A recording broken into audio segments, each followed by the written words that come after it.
BRICS is a grouping of 5 large emerging economies, representing around 40% of the world's population, 30% of global GDP, and 18% of world trade.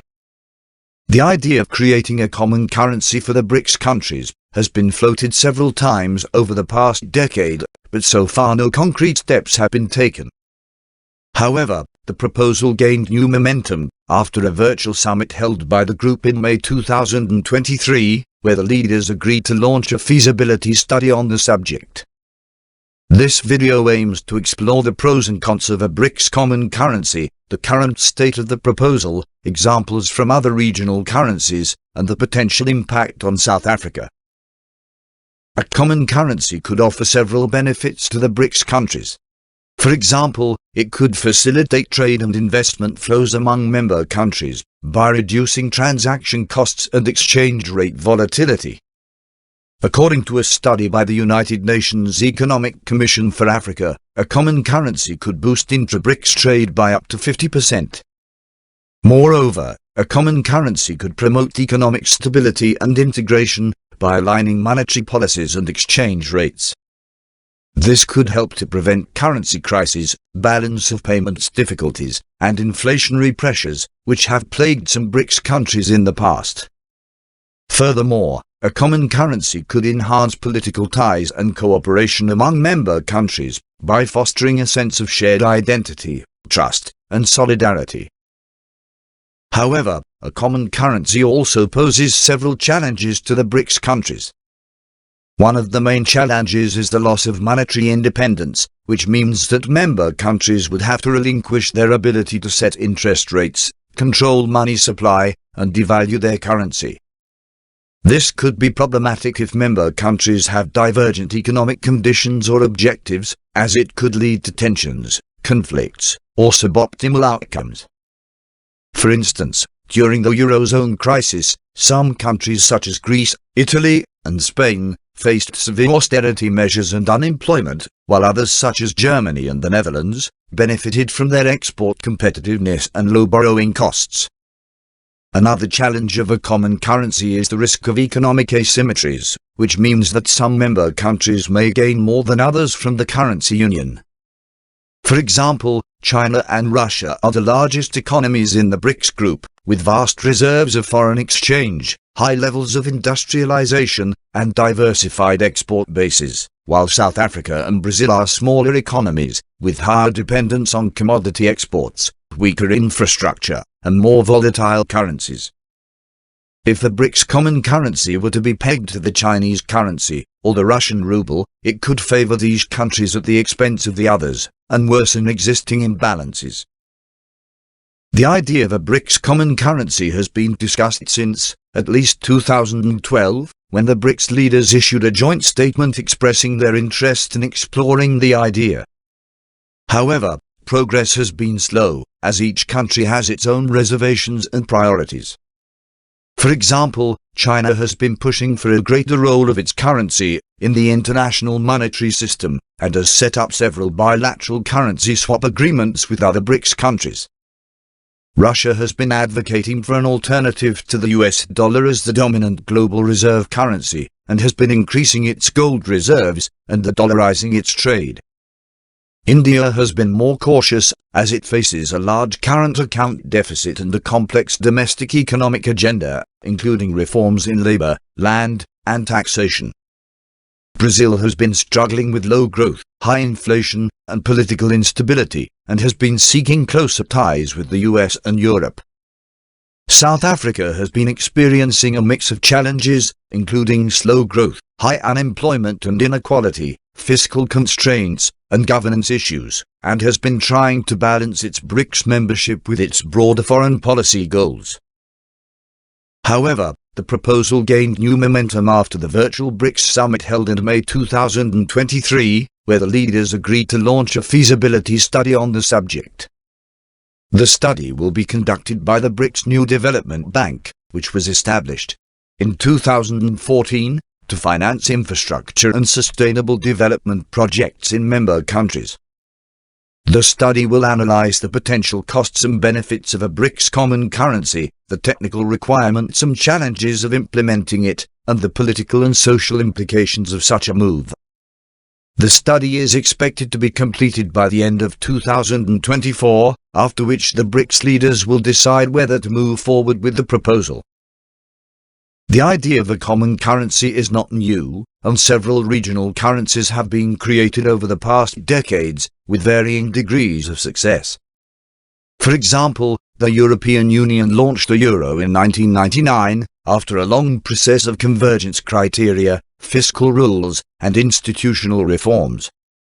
The euro is now used by 19 of the 27 EU member states, and is the second most traded currency in the world after the US dollar. However, the euro has also faced several challenges, including the sovereign debt crisis in 2010 to 2015, which exposed the fragility of the monetary union and led to bailouts, austerity measures, and political tensions. Moreover, the euro has not been adopted by all EU members, such as the UK, Sweden, and Denmark, which have opted out for various reasons. Other examples of regional currencies include the West African CFA franc, which is used by 8 francophone countries in West Africa, and is pegged to the euro, the East Caribbean dollar, which is used by several Caribbean countries, and is pegged to the US dollar, and the Gulf Cooperation Council currency, which is being developed by 6 Arab countries in the Persian Gulf, and aims to enhance economic integration and diversification. These currencies have different features and challenges, depending on their context and objectives. South Africa is the smallest economy in the BRICS group, with a GDP of around $350 billion, compared to China's $16 trillion, India's $3 trillion, Russia's $1.7 trillion, and Brazil's $1.5 trillion.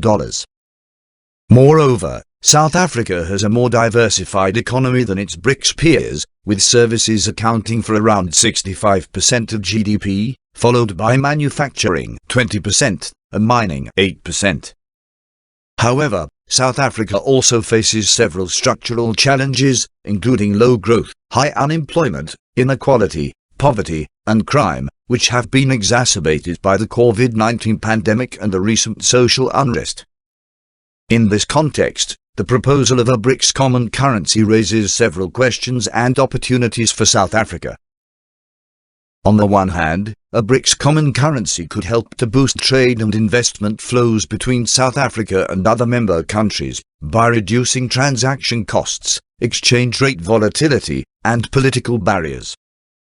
According to a report by the South African Reserve Bank, a BRICS common currency could increase South Africa's trade with other BRICS countries by up to 20%, and boost its GDP by up to 2%. Moreover, a BRICS common currency could provide South Africa with a more stable and predictable exchange rate, which could help to attract more foreign investment, and reduce the country's reliance on short-term capital flows and commodity exports. Furthermore, a BRICS common currency could enhance South Africa's regional and global influence, by aligning its monetary policies with other emerging economies, and providing a platform for collective action on issues such as climate change, digitalization, and geopolitical risks. On the other hand, a BRICS common currency also poses several risks and challenges for South Africa. One of the main concerns is the potential loss of monetary sovereignty, as South Africa would have to share control over its monetary policy with other BRICS members. This could limit its ability to respond to domestic economic shocks, and to adjust its interest rates and exchange rates according to its own priorities. Moreover, a BRICS common currency could expose South Africa to contagion risks from other member countries, such as inflation, fiscal deficits, and financial crises, which could have negative spillover effects on its own economy. Another challenge is the potential uneven distribution of benefits and costs among BRICS members, depending on their economic size, structure, and competitiveness. For example, a BRICS common currency could favor China, which is the largest economy in the group, and has a surplus in trade and capital flows with other members. This could lead to a situation where China dominates the decision-making process and sets the rules and standards for the currency, which may not be in the best interests of other members. Moreover, a BRICS common currency could have different effects on different sectors and regions within South Africa, depending on their exposure to international trade, finance, and competition. Some sectors may benefit from increased access to BRICS markets, while others may suffer from increased competition and import penetration. To address these challenges, South Africa will need to negotiate a favorable agreement with other BRICS members that takes into account its own priorities and concerns, and ensures a fair and balanced distribution of benefits and costs. This would require a careful analysis of the potential risks and opportunities of a BRICS common currency, and a broad-based consultation with stakeholders, such as business, labor, civil society, and academia.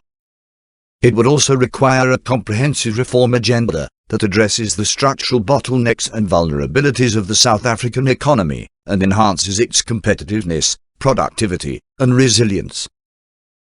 The proposal of a BRICS common currency is a complex and controversial issue that raises important questions and opportunities for South Africa and other BRICS members. While a common currency could enhance trade and investment flows, provide stability and predictability, and strengthen regional and global cooperation, it also poses risks and challenges, such as loss of sovereignty, uneven distribution of benefits and costs, and exposure to contagion risks. Therefore, a careful and transparent debate is needed that takes into account the diverse interests and perspectives of stakeholders, and that is based on sound analysis and evidence. Only by doing so can South Africa and other BRICS members make an informed and responsible decision on the future of their economic and monetary cooperation. Thanks for watching. Please comment, like, share and subscribe.